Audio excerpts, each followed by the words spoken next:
These organisms can cause opportunistic infections. These organisms are medically called as fungi.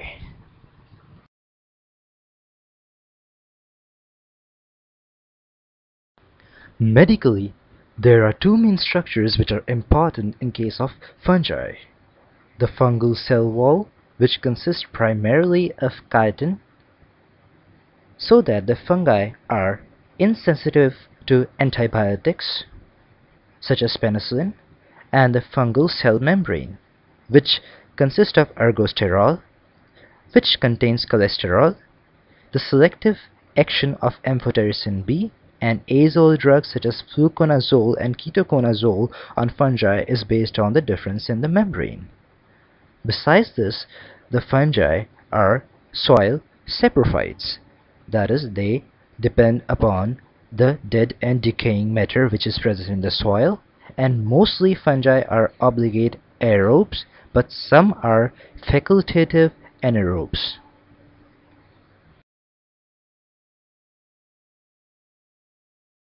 To understand medical mycology, we must know certain definitions. The hypha. The simplest fungi are the yeasts, which are spherical and they elongate to produce the tubular structure or the thread-like structure called as hypha. The hyphae may be septate or non-septate.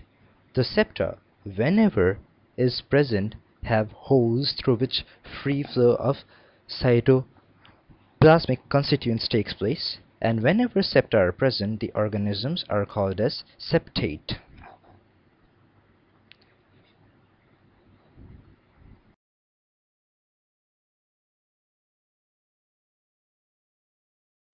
Sometimes, various hyphae may get entangled together to produce a structure called as mycelium.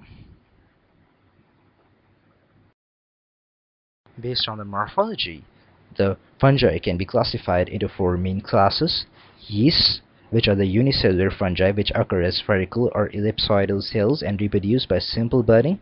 On culture, they produce smooth, creamy colonies. The yeast-like fungi, which grow partly as yeast and partly as elongated cells resembling hyphae. The molds are the filamentous fungi, which forms two mycelia and reproduce by different kinds of spores, and dimorphic fungi exist as yeast in tissues or cultures at 37 degrees C, and in the soil they occur as molds at 22 degrees C. Yeasts include Cryptococcus neoformans. Yeast-like fungi are Candida albicans. Molds include dermatophytes, and dimorphic fungi include most of the fungi which cause systemic infections. There is another classification which is based on the sexual spore formation, and the classification includes the Phycomyces, or the lower fungi, which have non-septate hyphae and form endogenous asexual spores called as sporangiospores. Phycomyces also produce sexual spores called as oospores in some fungi, and zygospores in other. The other classes of the fungi are the Ascomyces, which produce sexual spores or ascospores; Basidiomyces, which forms sexual spores in the basidium or base. The fourth class is fungi imperfecti, also called as Deuteromyces or Hyphomycetes. It is a provisional group consisting of fungi whose sexual phases have not been identified. Most fungi of medical importance belong to this group. Most fungi of medical interest propagate asexually by forming conidia or asexual spores from the sides or the ends of specialized structure. The shape, color, and arrangement of conidia aid in identification of the fungi. Here's a diagrammatic representation of a conidia. Some important conidia are arthrospores, blastospores, and chlamydospores, which have been discussed in the next sections of the presentation. Arthrospores generally arise by the fragmentation of the ends of hyphae and are the modes of transmission of Coccidioides immitis. Blastospores are formed by budding processes. It is a method through which yeasts reproduce.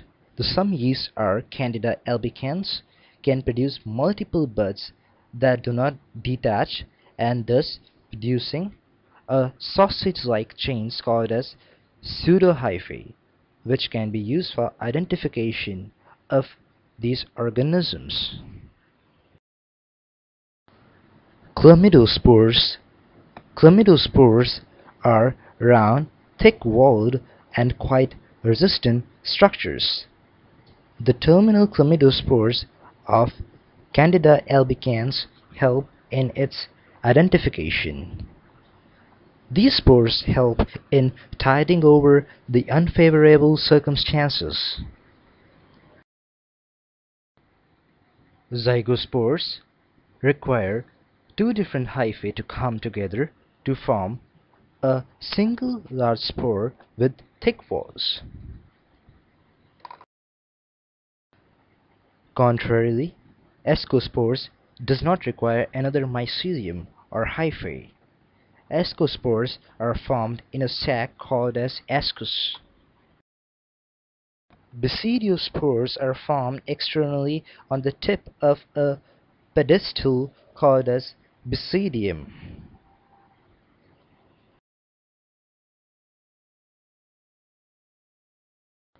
Now we shall discuss the classification of the fungi, which is based on the infections produced by them. These include the superficial mycosis, the subcutaneous mycosis, systemic mycosis, and opportunistic mycosis. In the next sections of the presentation, we shall discuss them in detail.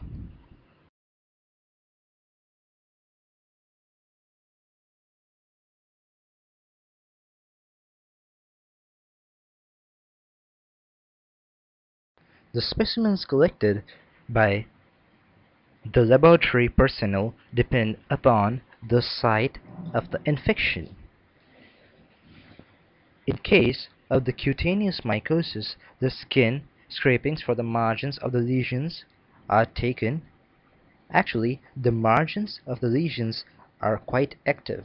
However, in Candida infection, the central and the marginal region of the infection are active.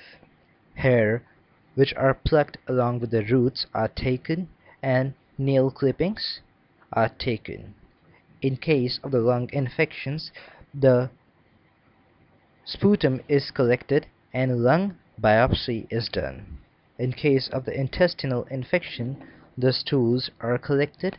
In case of the meningitis, cerebrospinal fluid are collected, and in case of fungemia, blood may be collected for diagnostic purposes. The methods include the microscopy. For that, wet mount has to be done.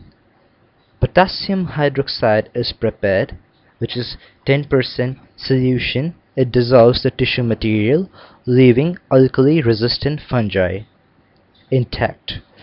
Dimethyl sulfoxide or DMSO can also be used. Besides this, there is chalcofluor white, which is a fluorescent dye that binds to the fungal cell wall and is useful in the identification of the fungi in tissue specimen. The permanent stains which are used are periodic acid skiff stain and the methenamine silver stain. The culture is done mainly upon the Sebarots dextrose agar. There are certain biochemical reactions also. which help in the identification of different kinds of the fungi.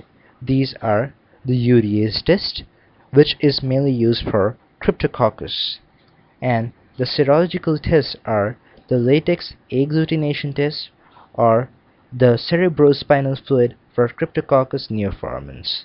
Besides this, there is intraperitoneal and intracerebral animal inoculation.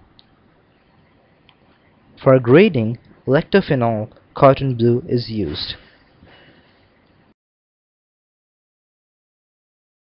Briefly discussing the treatment aspects of fungi, there are three main drugs which are used for the treatment. These are the amphotericin B, azole derivatives like ketoconazole, itraconazole, etc., and echinocandins. Amphotericin B has selective toxicity, and the azole group of these drugs is based on the presence of the ergosterol in the fungal cell membranes, in contrast to cholesterol found in the human cell membranes and the absence of sterols in the bacterial cell membranes. Amphotericin B binds to the fungal cell membrane at the site of the ergosterol and disrupts the integrity of the membranes.